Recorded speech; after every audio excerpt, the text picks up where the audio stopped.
Okay guys, I suppose you did your project for To Kill a Mockingbird, and you did a good job, right? Yeah, I wrote a letter, and Rainbow Boy over here wrote a poem. Oh, you're jealous. Actually, I wrote a poem too. I believe a poem is good for the book, because it has the ability of being bipolar. Like the weather here. Just the other day No one cares. Anyway, it is bipolar in that it can go from happy to sad in a stanza. Like the mood of To Kill a Mockingbird definitely changes from chapter to chapter.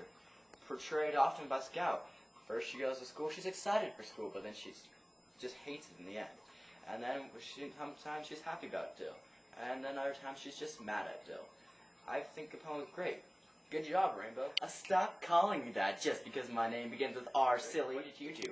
I'm guessing nothing, considering you're not talking. Just pass me and move on.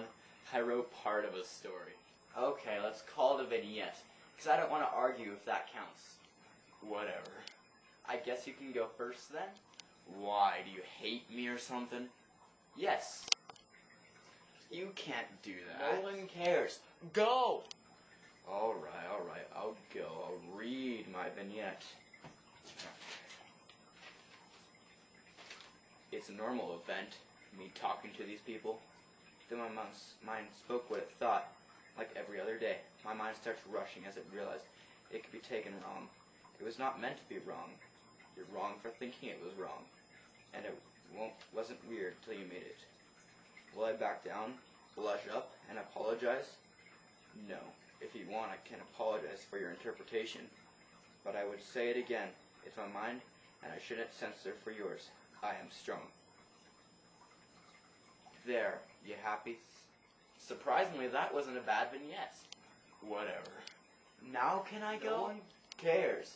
Rainbow, you want to go? Yep, I'll make you jealous. Can anyone cooperate? Just go! I'm No one cooperating. cares. Alright, I'm prepared to go, but prepare to be jealous. Well, I read a poem, you see, and the way it works is there's one side, and there's another side, and the left side is its own poem, and the right side is its own poem too. But the middle, if you combine them all, it makes one large poem. So, I'm going to read all three, the first, the second, and the large one. The whole poem is called Fire. We're going to start with the ESPN reporter. It was just an honest mistake. How could the people take it wrong? I must voice my opinion. I must stay confident. My voice will be heard. And now we're going to go on to the ESPN president. People were offended. How could the people not take it wrong? I must stay confident. He will be fired. And now we're going to read the whole thing. It was just an honest mistake. People were offended. How could the people not take it wrong? I must voice my opinion. I must stay confident. My voice will be heard. He will be fired. And that's all silly. Good. I really like... Really? A juice box? It's the new monster. No. No one cares. No. I am tired of you not listening to me and getting me in trouble for things I didn't even do. I am Tom Robinson, and I am Anthony Frederico. He didn't do anything wrong. He just had the courage to say what he thought without worrying about what others thought, and others then blamed him.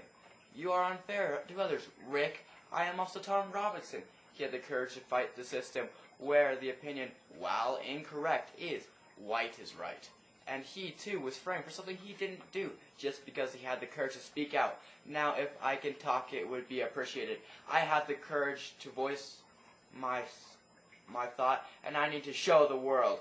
And I'm not done. I have a letter to write that I wrote, and I'm going to read it out loud. Dear Scout, I heard about your argument with your brother Jem about if there are different kinds of folks, and I kind of just disagreed with you. Until recently I heard of a case where an ESPN reporter lost his job because he accidentally referred to an Asian basketball player as a racist term similar to the N-word for black people. But it took courage for him to fight back and say that he didn't mean it. And I have to honor you for the same reason. You argued with your brother, even though he believed he was right. You voiced your opinion, and I thought it was noble. And I should give you credit for arguing with your brother and standing up for what you believe in. Rick. There. I'm done.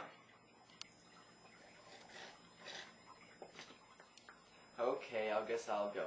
Let's get this over with. I wrote a found poem taking words from the book. Here it goes. This is a truth. I don't pretend to understand. You rarely win. This applies to the human race. You helped, but no one knows you. You gave a blanket to us when that fire arose. By rescuing, we win. You are secret knowledge. You are courage. It is important to my sole occupation. I need it. It's done!